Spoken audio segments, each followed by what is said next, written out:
اللہم صلی علی محمد و آل محمد.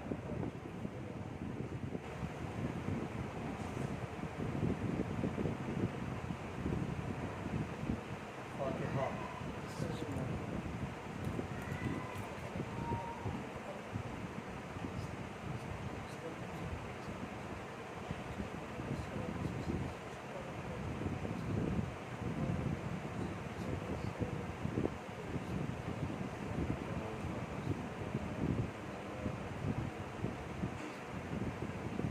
لا حول ولا قوة الا باللہ العلی العظیم. اعوذ باللہ من الشیطان الرجیم. بسم اللہ الرحمن الرحیم. الحمد للہ رب العالمین والصلاة والسلام علی اشرف الانبیاء والمرسلین وخاتم النبیین مولانا مولا ثقلین جد الحسن والحسین ابی القاسم محمد. اللہم صلی علی محمد و آل محمد. وأهل بيته الطيبين الطاهرين المعصومين المظلومين ولعنة الله على أعدائه المجرمين من يومنا هذا إلى قيام يوم الدين. أما بعد فقد قال الله تبارك وتعالى في القرآن الكريم وقوله الحق. بسم الله الرحمن الرحيم. بقية الله خير لكم إن كنتم مؤمنين. صلوات محمد وعلى اللہم صلی علی محمد و آل محمد. عزیزان گرامی، بزرگان ایمان، یہ خمسہ مجالس جو برپا کی گئی اور جو رکھی گئی، اور واقعاً سب سے پہلی چیز تو یہ ہے کہ ہم کو اور آپ کو اللہ کا شکر ادا کرنا چاہیے کہ اس نے ہمیں یہ توفیق عطا کی کہ ہم بارگاہ سید الشہداء میں حاضر ہوئے، اور ہمیں یہ نصیب سے نصیب ہوا کہ ہم بارگاہ سید الشہداء میں حاضر ہوئے، اور یہاں پر آ کر کے خود شہزادی زہرا سلام اللہ علیہا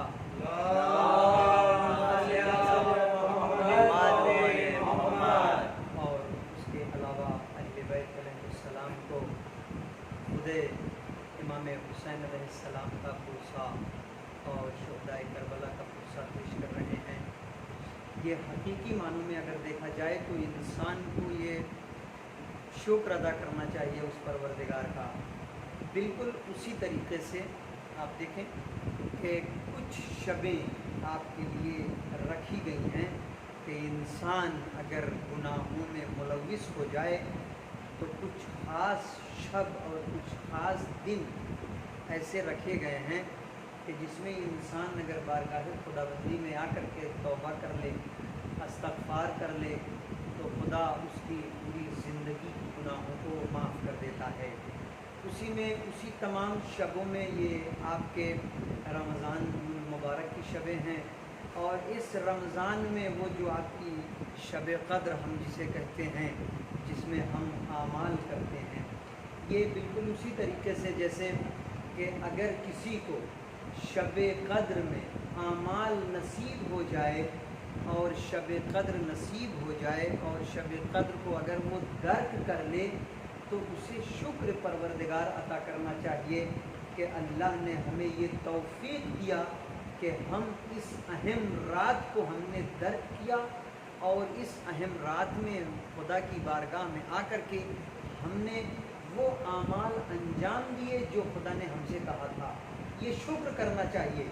بالکل اسی طریقے سے جیسے یہ شکر ہے، بالکل اسی طریقے سے جب آپ بارگاہ سید الشہداء میں آ جاؤ تو یہاں پر آ کر کے شکر پروردگار عطا کرو.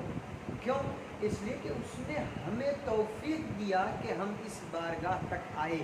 چونکہ ہماری زندگی کا انحصار جو ہے وہ بارگاہ سید الشہداء سے ہے. ہم منحصر ہیں تو صرف اور صرف امام حسین علیہ السلام کی بنا پر. ہماری زندگی کا انحصار امام کی بنا پر ہے، امام کے اوپر ہے. امام نے اگر کربلا کے میدان میں اتنی عظیم قربانی اگر نہ دی ہوتی تو کیا آج ہمارا وجود ہوتا؟ نہیں ہوتا عزیزان گرامی۔ لہٰذا ہمیں یہ شکر ادا کرنا چاہیے کہ ہم بارگاہ سید الشہداء میں آئے اور ہم بارگاہ میں ہیں خود امام حسین علیہ السلام کی، اور امام کسی معمولی شخصیت کا نام نہیں ہے۔ اس بات کو بہت غور سے آپ سنیے، امام حسین کسی معمولی شخصیت کا نام نہیں ہے عزیزان گرامی۔ یہ وہ شخصیت ہے جس کے بارے میں باقاعدہ طور پر اعلان ہے کہ خود امام وارث انبیاء ہیں، انبیاء کے وارث ہیں۔ یعنی انسان اگر تھوڑی سی اپنی عظمت کو سمجھ لینا، یعنی ہماری جو ہم لوگ یہاں بیٹھے ہوئے ہیں، ہم اور آپ، ہم لوگوں کی عظمت کیا ہے، تو شاید وہ امام کی عظمت کو سمجھے۔ توجہ ہے، پہلے آپ اپنے آپ کو سمجھو کہ آپ کی حیثیت کیا ہے، آپ کون ہو، آپ کی یعنی حیثیت کیا ہے۔ یہ چیز اگر انسان سمجھ لینا، اور آپ کا مرتبہ کیا ہے، آپ کو خدا نے کیا عطا کیا، آپ کو رسول نے کیا دیا، توجہ ہے نا، یہ اگر انسان سمجھ لے تو یقین جانو اسے امام کا مرتبہ شاید تھوڑا موڑا سمجھ میں آئے، چونکہ امام ہے، وہ ہم سے بہت ہی زیادہ افضل، ہماری کیا اوقات ہے اس کے سامنے، وہ جتنا افضل ہے، لیکن ہم لوگ جو ہیں ہماری حیثیت کیا ہے۔ آپ جانتے ہو امام حسین علیہ السلام کسی معمولی شخصیت کا نام نہیں ہے۔ 1,24,000 انبیاء کی جہاں محنتیں اکٹھا ہوتی ہیں، وراثت جس کے پاس اکٹھا ہوتی ہے، اس شخصیت کا نام ہے حسین علیہ السلام۔ آپ جانتے ہیں، آپ یقین جانو، جس وقت یزید نے امام حسین سے یہ کہا تھا کہ آپ بیعت کر لو ورنہ آپ کا سر جو ہے وہ قلم کر دیا جائے گا، آپ جانتے ہو اس وقت امام حسین کے اوپر 1,24,000 نبیوں کی نگاہ رکی ہوئی تھی، اور کوئی یہ کہہ رہا تھا میں نے اتنی محنت کیا ہے، کوئی کہہ رہا تھا حسین میں نے 950 برس محنت کیا ہے، کسی نے کہا میں نے کوڑے کھائے، کسی نے کہا میں نے پتھر کھائے، کسی نے کہا میں نے محنتیں کیا ہے، میں نے مشقتیں کی ہے، اب اسلام تمہارے ہاتھ میں ہے۔ بہت توجہ عزیزان گرامی، آپ جانتے ہیں اس وقت حسین نے مولا نے کیا فرمایا؟ مولا نے 1,24,000 انبیاء کو دیکھتے ہوئے یزید سے فرمایا مثلی لا یبایع الاسلام، مجھ جیسا تجھ جیسے کی بیعت نہیں کر سکتا۔ توجہ نے، یہ ہے امام حسین علیہ السلام، یہ شخصیت ہے امام کی۔ توجہ عزیزان گرامی، لہذا امام وہ شخصیت ہے جہاں پر 1,24,000 انبیاء کی وراثت اکٹھا ہوتی ہے، 1,24,000 انبیاء کی محنتوں کا نتیجہ ہے امام حسین علیہ السلام۔ اس کا مطلب کیا ہوا؟ کہا اس کا مطلب یہ ہوا کہ امام کی جو حیثیت اور امام کی جو عظمت ہے وہ کہیں زیادہ افضل ہے، اور وہ اتنی افضل ہے کہ ہم خود اس کا احاطہ نہیں کر سکتے۔ بہت توجہ، ہم اس کا احاطہ نہیں کر سکتے۔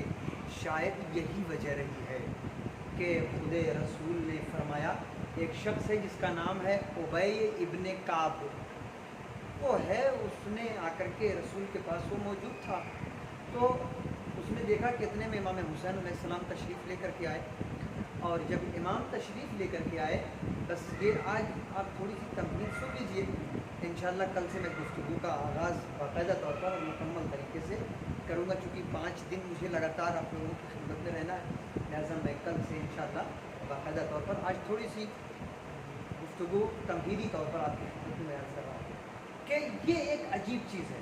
کیا فرمایا امام نے؟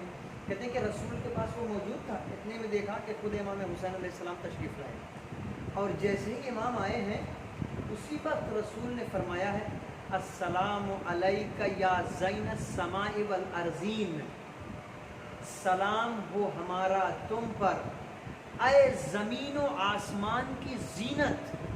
یعنی آپ سمجھ رہے ہیں حسین کی شخصیت کا نام ہے، یعنی حسین ایک ایسی شخصیت ہے کہ جس کی بنا پر زمین کی بھی زینت ہے اور آسمان کی بھی زینت ہے، یعنی زمین اور آسمان کی زینت صرف اور صرف حسین جیسی شخصیت ہے۔ یہ بہت ہی اہم چیز ہے کہ یعنی امام حسین جیسی شخصیت، یعنی سلام کیا رسول نے۔ اب یہ تو ظاہر سی بات ہے، تعجب کا تو مقام ہے ہی ہے، ہم اور آپ ہوتے تو ہم لوگ بھی یہی پوچھتے، رسول سے سوال کرتے ہی اب آپ سوچو کہ وہ شخصیت جس کے صدقے میں پوری کائنات خلق ہوئی ہے، رسول جسے رحمت للعالمین کہا گیا، سارے عالمین کے لیے رحمت بن کر کے جو شخص آیا، جو رسول آیا، جس کے صدقے میں پوری کائنات کی خلقت ہوئی ہے، کہتے ہیں کہ وہ رسول کہہ رہا ہے کہ السلام علیکم یا زین السماء والارضین، ہے نا؟ تو اب یہاں پر بات تو ہے ہی ہے کہ بھیا رسول سے اس نے سوال کیا، یا رسول اللہ آپ کے ہوتے ہوئے زمین اور آسمان کی زینت کوئی اور کیسے ہو سکتا ہے، جبکہ زمین اور آسمان کی خلقت آپ کے سبب سے ہوئی، آپ کے لیے خدا نے کیا، تو آپ کی موجودگی میں کوئی اور کیسے زمین اور آسمان کی زینت ہو سکتا ہے؟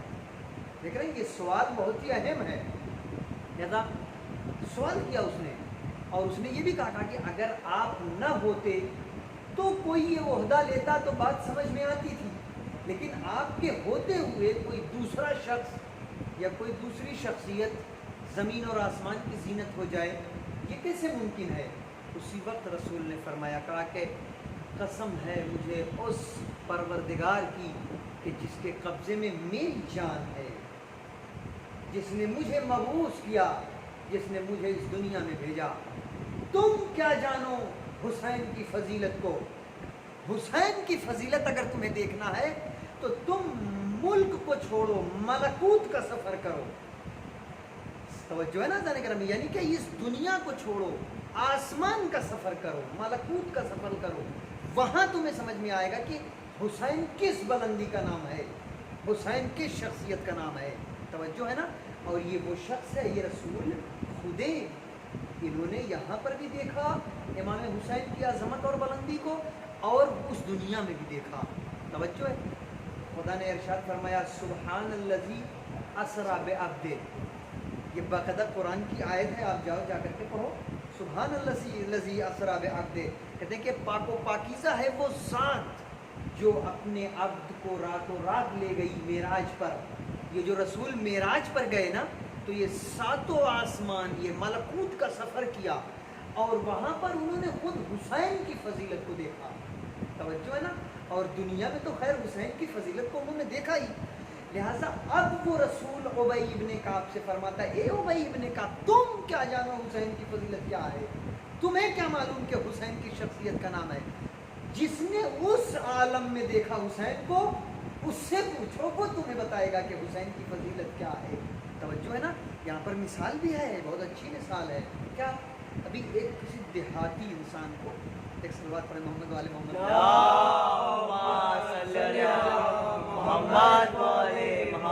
میں بہت ہی آرام سے آپ سمجھیے، میں بہت ہی آرام سے گفتگو کر رہا ہوں تاکہ بات آپ لوگوں کے ذہن تک پہنچے۔